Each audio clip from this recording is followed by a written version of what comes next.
Welcome to Crisis in Perception, where we examine the systems shaping our world one book at a time. Today, we are undertaking I think, a really crucial deep dive into Bessel van der Kolk's seminal work, The Body Keeps the Score: Brain, Mind, and Body in the Healing of Trauma. Yeah, this is a book that has just fundamentally shifted how medicine, psychiatry, and really society as a whole has to approach human distress. It really has. And our mission for this deep dive is to move beyond framing trauma as, just a bad memory or a story you can talk your way through. Right. We're analyzing it as an urgent, large-scale biological and systemic public health crisis, one that actually fundamentally alters our human wiring. And we should be really clear here. This is a systems-level analysis. We're looking at the mechanisms of trauma and recovery rooted in neuroscience. This is not a clinical instruction manual for you, the listener. Exactly. We need to unpack the core puzzle that the book presents, which is, why does trauma keep dictating behavior, brain function, and even our bodily regulation long, long after the original threat is gone?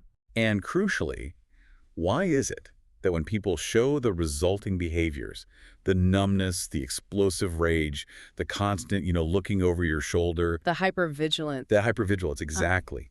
Why does the world around them, schools, hospitals, courts, so often misread these biological survival mechanisms as, personal flaws? As moral defects or just a simple lack of willpower? Yeah, just get over it. Right, and that distinction, the difference between a biological response and a moral failing, is just seismic. It's scientific proof that so many disruptive behaviors are caused by actual physical changes in the brain. It's not a metaphor.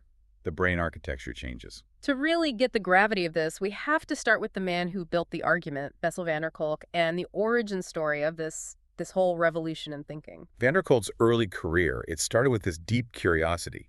He was in medical school, and he compares the state of psychiatry to other medical fields. Right, he talks about the kidneys. Yes, the kidneys. He was riveted by how miraculous and precise these automatic bodily systems are. The kidneys just silently, perfectly filter waste, reabsorb chemicals, and maintain balance without us ever thinking about it. Homeostasis. Perfect homeostasis. And then he gets to his psychiatry rotation, and he's struck by the complete opposite. How little anyone seemed to know. Exactly. How little psychiatrists seem to know about the origins and mechanisms of what they were treating. The biology was a black box, which, led to vague diagnoses and sort of generalized treatments. He famously wondered if we could ever know as much about our brains and our minds as we do about an organ like the kidney. And that curiosity, it really defined his path, especially when he arrived at the Boston VA clinic in 1978 to work with the Vietnam veterans. Because their experiences just completely challenged the existing psychiatric rulebook. They really did. I mean, these men were suffering from these persistent, uncontrollable rages, horrible nightmares, and this profound, paralyzing feeling of being dead inside. I remember the story he tells about a veteran named Tom. He was so overwhelmed by just the everyday noise of his own family, his kids playing, his wife talking. He had to leave the house. Yeah, he'd just storm out of the house to keep from hurting them. His only relief was drinking or taking these incredibly dangerous high-speed motorcycle rides. He was just constantly battling this internal tension. And the nightmares were central. They weren't just bad dreams. They were visceral, full sensory replays of the ambush where his whole platoon was killed. So van der Kolk, working under the model at the time, offered him medication to suppress them, treat the symptom. But Tom came back for his follow-up, and he hadn't touched the pills. And his reasoning for that is really the critical turning point in all of this. It is. He said that if the nightmares disappeared, he felt he would have abandoned his friends and their deaths will have been in vain. Wow. He needed to be a living memorial to the dead. So his loyalty to them was more powerful than his own desire to heal. Exactly. And that revealed something profound. The suffering was, as he put it, much more complex than simply having bad memories. The war hadn't ended for Tom in 1969. He was neurologically stuck in the past. The trauma had become part of his identity, his biology. And this realization, it just spurred van der Kolk to synthesize findings from 3 revolutionary new disciplines that were just, coming of age then. Right. You have neuroscience, which was just starting to map the brain. You have developmental psychopathology. Which is the study of how bad experiences impact early brain development. And then interpersonal neurobiology, which looks at how our nervous systems literally interact with and influence each other. And the research that came out of this wasn't just a new model for therapy. It revealed the true scope of the crisis, which is, I mean, it's public health emergency scale. Oh, absolutely. The book pulls together the data, and the numbers are just staggering. 1 in 5 Americans sexually molested as children. 1 in 4 beaten by a parent badly enough to leave a mark. 1 in 3 couples engaging in physical violence. So trauma isn't some niche issue for soldiers or disaster victims. It is pervasive. It's everywhere. And if the scale is that large, you have to treat it as a structural problem. Which brings us to the core thesis of the whole book. Trauma is stored not just as a cognitive memory, a story you can tell, but as a persistent physiological state. It fundamentally alters brain function, nervous system regulation, and our very awareness of our own bodies. And this is the part we really have to stress. It produces actual, measurable physiological changes. We're talking about the brain's alarm system being permanently recalibrated to high alert. An increase in chronic stress hormone activity. Alterations in how the brain filters information. These are physical changes in the organ of the brain. And these changes explain why traumatized people become hypervigilant to threat at the expense of, just engaging in their daily lives. It confirms that those disruptive behaviors we talked about, the rage, the numbing, the failure to learn from experience, they aren't moral defects. They are caused by physical, biological changes in the brain. They are survival mechanisms that have gone chronic. Exactly. That sets the stage perfectly for our deep dive into the core mechanisms. If the body is keeping the score, how exactly does the brain record this trauma and make the past feel so intensely present? Okay, so let's unpack the mechanisms, because this is where the science gets really fascinating. We can look right at the brain scans of people having flashbacks, and the findings are stunningly specific. Traumatic stress literally interferes with the brain's ability to tell the past from the present. It turns memory into an immediate physical experience. And this comes down to a fundamental imbalance between the emotional brain and the logical executive part of the brain. Right. During a flashback, the right hemisphere, the emotional, sensory, nonverbal side, is highly activated. It's on fire. But at the same time, a crucial part of the left hemisphere just goes dark. And that dark part is the dorsolateral prefrontal cortex, the DLPFC. Exactly. The DLPFC handles logic, sequencing.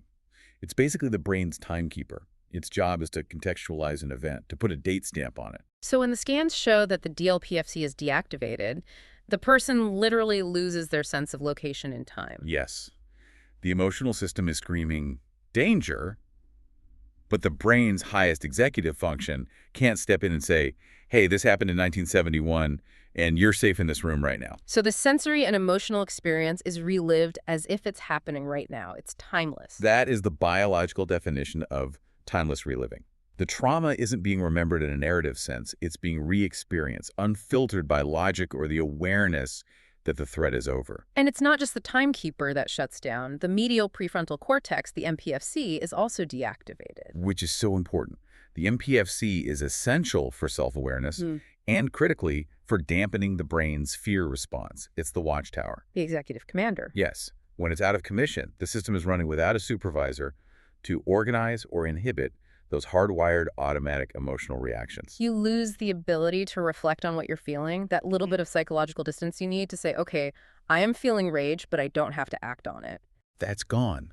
We see this play out so vividly in the clinical examples, like the story of the couple, Stan and Ute Lawrence, who were in that huge car pileup. Right. When Stan was scanned while reliving the accident, his brain showed that deactivation of the DLPFC in the thalamus. Biologically, he lost the capacity to know the event was over. And that leads directly to the nature of the memory itself, which is fragmented and sensory, not verbal. And the thalamus, which you just mentioned, plays a huge role here. Can you explain the thalamus's function again? The analogy in the book is so helpful. Of course. The thalamus is like the brain's cook or its chief integrator. It's the central relay station.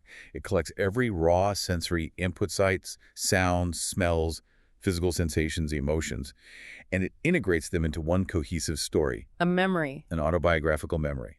But when overwhelming trauma hits, The cook shuts down. the cook shuts down. The integration process breaks down completely. So instead of storing the trauma as a coherent story, I was in a car, there was a crash, I got out, it's stored as isolated, undigested sensory imprints. Just raw data. Raw data. A specific smell. The sound of shattering glass, a flash of light, or just that internal feeling of absolute terror and helplessness. So if the memory is wordless and stored in these raw sensory fragments, then just talking about it isn't enough to heal. The goal of recovery has to be different. It has to be. Trauma survivors are often instantly hijacked by a specific cue in their environment, a tone of voice, a smell, a sudden touch. It activates these fragments and brings the full emotional and physical force of the past right into the present. So healing requires association and integration. Yes, getting those fragmented pieces to come together and be filed away properly as past events, not just trying to desensitize yourself to the pain. This sensory chaos, it explains why those protective survival responses, fight, flight, freeze, or collapse, become chronic states. The body stays organized for survival even when there's no threat. And it's chemically maintained by what he calls stress hormone overdrive. Okay, so in a healthy stress response, you get a rush of adrenaline and cortisol to mobilize you, and then you quickly return to baseline. Right, homeostasis. But in traumatized people, that system fails to rebalance. The stress hormones linger way longer, and they spike disproportionately in response to even minor stressors. And this constant chemical bath of stress hormones doesn't just make them irritable, it contributes to long-term health problems. Huge problems. Fibromyalgia, chronic fatigue, autoimmune diseases, chronic sleep disorders. The body is just constantly exhausting itself preparing for a war that isn't happening. To understand the different modes of this chronic survival, we have to look at the polyvagal theory. Yes, from Stephen Porges. This theory is brilliant. It explains that our nervous system has three primary hierarchical states it operates from, depending on how safe we feel. Let's walk through that hierarchy, starting at the top with the system that depends on feeling safe. That is the ventral vagal complex, or VVC, the social engagement system. This is the state where we feel secure enough to connect with others. It regulates our facial muscles, gives us a modulated voice, lets us make eye contact. When the VVC is active, our whole system is flexible and in sync. We can breathe deeply, our digestion works, we're open to connection. It's the optimal state for healing and growth. Yeah. But if that sense of safety fails, The body reverts to an older system. it drops down to the sympathetic nervous system, the SNS, which activates fight or flight. That's the panic and rage response. Yeah. Blood rushes to your limbs, heart rate shoots up, and you're mobilized for immediate, intense action. And as we mentioned earlier, for many survivors, being in that state, even if it's destructive, can feel like a relief compared to the alternative. It's that paradoxical preference for action over paralysis. Activating the SNS, even with explosive rage, gives you a temporary, energized feeling that fights off the terrifying helplessness and numbness of shutdown. It's an attempt to regain agency, even if it's chaotic. But when that mobilization fails, when you can't fight or run, the system executes its ultimate, most ancient emergency shutdown. The dorsal vagal complex, the DVC, the reptile brain's response. Exactly. Freeze or collapse. This is triggered when escape is thwarted, when you're trapped, held down, immobilized. The body drastically reduces metabolism, heart rate plunges, breathing becomes shallow. So immobilization, that feeling of being physically unable to complete the fight or flight response, is absolutely central to the deepest, most lasting trauma. It is. When the DVC takes over, the body is essentially playing dead. It leads to severe physical symptoms like chronic gut issues and, most crucially, psychological dissociation. The mind escapes the body. The survivor feels alienated, disconnected, like they have no body. And if the nervous system never fully recovers from that DVC shutdown, the person can live in a chronic state of low-level numbness, depression, and profound disconnection. So if these chronic survival states are stored so physically, so biologically, it becomes crystal clear why top-down treatments like just talk therapy or medication often hit a wall. They do. Talk therapy and meds, they target the cognitive mind, the DLPFC, and try to dampen symptoms.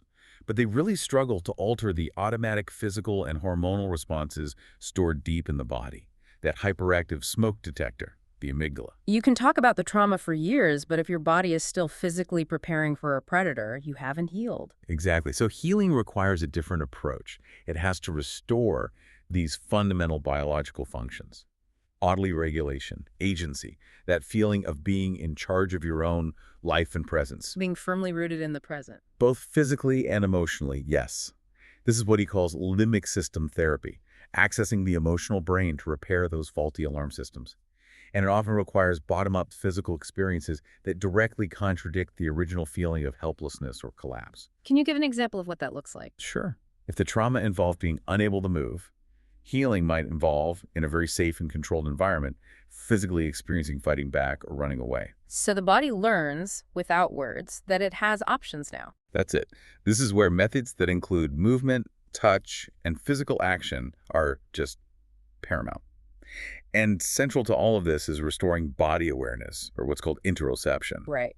Interoception, the ability to sense your internal body feelings, is the foundation of emotional awareness. If you can't feel what's happening inside you, you can't gain mastery over it. And so many trauma survivors suffer from alexithymia, the inability to sense, recognize, or even communicate their internal feelings. If you can't connect with your gut feelings, your inner compass is broken. You can't confidently say, this is what I think and feel, because the internal data stream is just corrupted. And it's corrupted because the brain areas for self-sensing, particularly the insula, are impaired. Your whole focus shifts to just suppressing the inner chaos rather than spontaneously engaging with life. That is the biological lock on freedom and choice. It is. Okay, so now we have to zoom out and look at how our human systems, medical, educational, judicial lecture, have historically responded to this biological truth.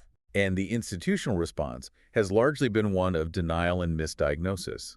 It's been adapted for bureaucratic and, frankly, financial convenience. The pattern of denial goes way back. We saw it with the military and war trauma in the 1970s. The system was structured to recognize a physical injury, not the invisible biological scars of conflict. Right. Veterans like Tom were just misdiagnosed as alcoholics, depressives, even schizophrenics because their complex symptoms didn't fit neatly into the existing checkboxes. And the VA rejecting Kolk's early grant proposal, stating that PTSD was irrelevant to the mission, that's the quintessential example of this institutional resistance. Of course it was irrelevant, because accepting the diagnosis would require a massive, costly retooling of the entire system of care. It was just cheaper and bureaucratically simpler to treat the symptoms as generalized mental illness. Even when the PTSD diagnosis was finally created in 1980, it was limited. Very limited. It focused on single, big events, not the pervasive, complex trauma from long-term abuse. Which became even more obvious when the focus shifted to chronic relational trauma, especially child abuse. The standard psychiatric textbook in 1974 claimed incest was extremely rare, 1 in 1.1 million, and even suggested it might have possible benefits. That number wasn't just inaccurate, it was a societal lie. It shows a deep-seated institutional need to look away from what happens in the home. If you acknowledge that trauma is happening constantly inside the family, the whole social contract is threatened.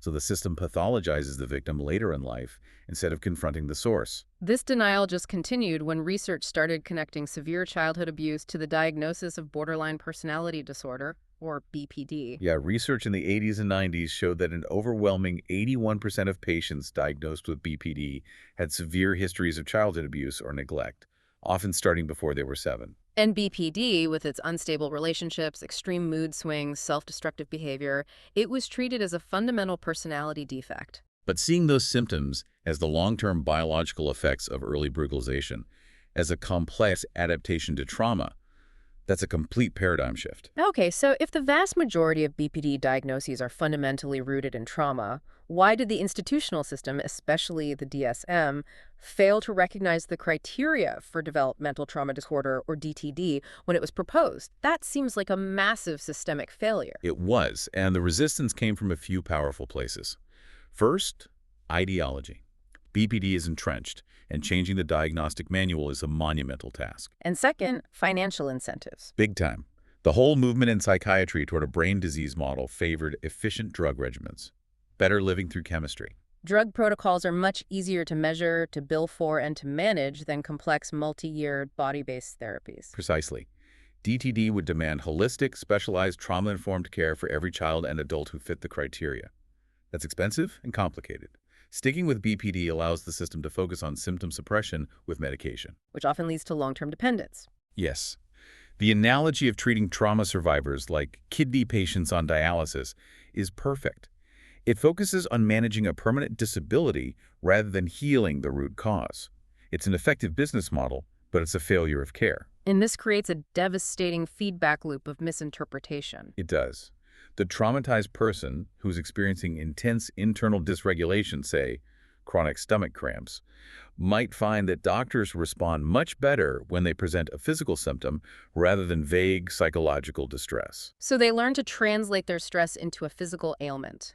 The system, in turn, adapts to the symptom, orders x-rays, and reinforces the idea that the physical problem is the main issue. And at the same time, their desperate coping mechanisms, the rage, the self-mutilation, which started as survival strategies, they get classified by institutions as permanent disabilities or moral defects. Which just reinforces the shame and alienation that drives the dysregulation in the first place. It's a closed loop. So if the problem is this systemic and this biological, the implications for how we structure everything, from healthcare to education, are enormous.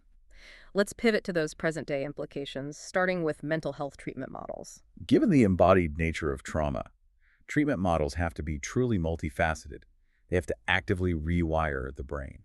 And since language struggles to alter those automatic physical responses, effective approaches have to access the deeper emotional and body-based parts of the brain. This is why therapies that engage both mind and body, like EMDR, which is eye movement desensitization and reprocessing, somatic therapies, and neurofeedback, have become so indispensable. They work bottom up. Exactly. EMDR, for instance, uses bilateral stimulation to engage both brain hemispheres, helping the brain's timekeeper, the DLPFC, integrate those fragmented memories into a coherent story that gets file under past. And somatic therapies help the body complete the defensive action that got thwarted, allowing that fight or flight energy to finally discharge safely. We also mentioned a measurable biomarker for this dysregulation, low heart rate variability, or HRV. Yes, HRV is a critical diagnostic tool. It measures the variation in time between your heartbeats, and it reflects the flexibility of your autonomic nervous system. Low HRV means the system is rigid, stuck in high alert, or collapse. The gas and the brake pedals are out of sync. Perfectly put. A healthy system has high HRV. It can respond to stress and then quickly return to baseline. A traumatized system is rigid. So effective interventions have to specifically restore that balance. Which is why body-focused practices, yoga, deep breathing, rhythmic movement, dance, martial arts, are not just secondary self-care. They are core physiological regulatory tools. They send powerful, nonverbal signals of safety directly to the brainstem. Okay, moving to education. The Adverse Childhood Experiences, or ACE study, gave us incontrovertible evidence of how early trauma disrupts not just mental health, but core academic and social functioning. IACE scores correlate directly with higher rates of behavioral and learning problems in school, and then later, profoundly higher rates of workplace absenteeism and financial instability in adulthood. It's a devastating developmental disruptor. So a child who grows up in chronic danger learns to interpret any change, any shift in tone, as a threat. Their nervous system is organized for survival, not for quiet attention in a classroom. And the system's typical response? Verbal reprimands, timeouts, suspension, it's structurally ineffective. Because it fails to recognize that the defiant behaviors are often frustrated attempts to communicate distress. The child is reacting biologically, not willfully defying authority. The policy implication is enormous. Yeah. We have to stop cutting funding for programs that restore regulation and joyful engagement. Right. Things like chorus, physical education, music, theater, and, yes, recess. They are vital tools. They foster cooperation, reciprocity, rhythmic movement. They help the child organize their perception of danger. They are trauma recovery mechanisms disguised as extracurriculars. Finally, let's look at the intersection of trauma and the criminal justice system. This is arguably the system most prone to misreading biological dysregulation as moral culpability. Oh, absolutely. Trauma profoundly affects the capacity for attention, learning, and self-control. The QEE scans showed that traumatized brains struggle to filter out irrelevant information. Their whole information processing architecture is poorly defined. So they literally struggle to attend to the present moment and learn from experience. And if you add the alexithymia we discussed, the inability to read internal distress signals, it leads to a tragic lack of self-protection. That lack of self-sensing contributes directly to the high rates of re-victimization. If you can't feel your body signaling danger, you can't set boundaries or remove yourself from risky situations, the trauma just perpetuates itself. And this has to inform how we interpret antisocial or criminal behavior. We have to recognize that many of these behaviors, like explosive rage, often started as desperate survival strategies. The body mobilizing the fight or flight system because the alternative, that dorsal vagal collapse, feels too terrifying, like death. When the body is stuck in that state, The capacity for rational executive decision-making is severely compromised. So we're dealing with a complex adaptation to trauma, not inherent criminality. We have to pivot from judging the outcome to addressing the cause. And on a broader public health scale, we have to address trauma not as an individual problem, but as a core health crisis. The data is stark. Since 2001, far more Americans have died at the hands of family members or partners than in the wars in Iraq and Afghanistan combined. American women are twice as likely to suffer domestic violence as they are to get breast cancer. Yet the resource allocation just doesn't reflect that reality at all. The national effort for diseases like cancer completely dwarfs the effort dedicated to addressing the predictable consequences of trauma. The knowledge exists to prevent and treat this effectively, but the structural focus is just profoundly misplaced. We're willing to invest heavily in managing the end-stage diseases that often result from trauma, but not in treating the trauma itself. Which brings us to our broader themes here at Crisis and Perception. This book offers such powerful insights into how biology constrains human freedom and choice.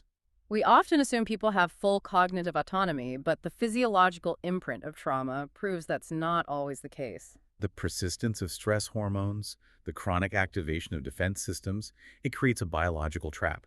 The survivor is imprisoned in a matrix of fear, isolation, and scarcity. Their inner compass is shut down. So it's literally impossible for them to spontaneously try new options, even when those opportunities are logically available. Their animal brain is stuck in a fight for survival. Which severely reduces their capacity for complex thought, for planning, for connection, the highest levels of human freedom.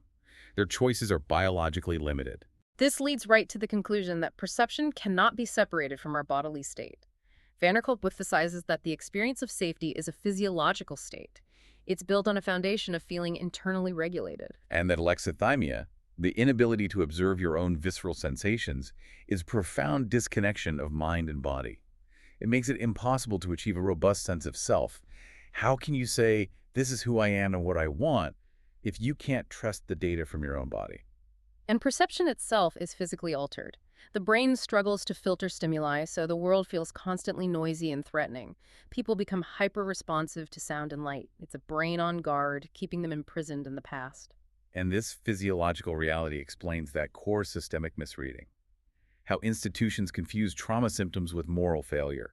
By failing to understand the neurological roots of rage or collapse, society defaults to judgment, which just perpetuates the survivor's shame. The lack of a trauma-specific diagnosis like developmental trauma disorder forces systems to view these complex behaviors through a lens of individual pathology, a broken person. Instead of seeing them for what they are, a complex adaptation to trauma.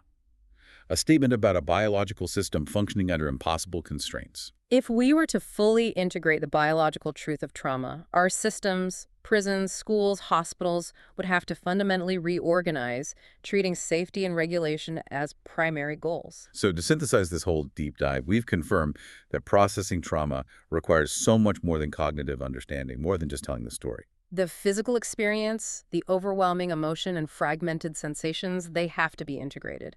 Language is vital, but recovery requires restoring safety and self-mastery by addressing the body's stored, wordless memories. When the body learns, viscerally, that the danger has passed through movement, rhythm, breath, the brain's internal systems can finally realign.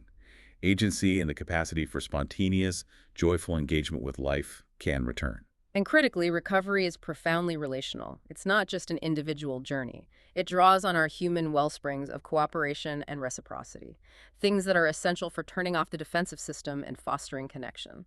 Which is what the social engagement system, the VVC, needs to thrive. So here's our final reflection for you to consider. We now have the knowledge, the science, the clinical data to prevent and treat trauma effectively on a massive scale.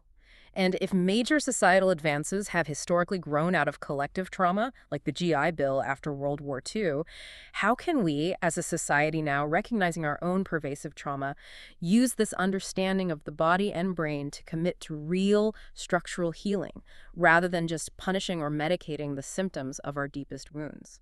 A huge question to reflect on. We credit Bessel Kolk, MD, for his research and his pivotal book, The Body Keeps the Score, Brain, Mind, and Body in the Healing of Trauma. We strongly encourage you to seek out and read the book or borrow it from a library. This project is free and publicly accessible. If you'd like to support the time, tools, and research behind Crisis and Perception, you can become a supporter on Patreon. For a shorter visual overview of this topic, see the mini explainer linked in the description. If you enjoy this kind of systems level analysis, please like, subscribe, and comment with books or topics you'd like us to explore next.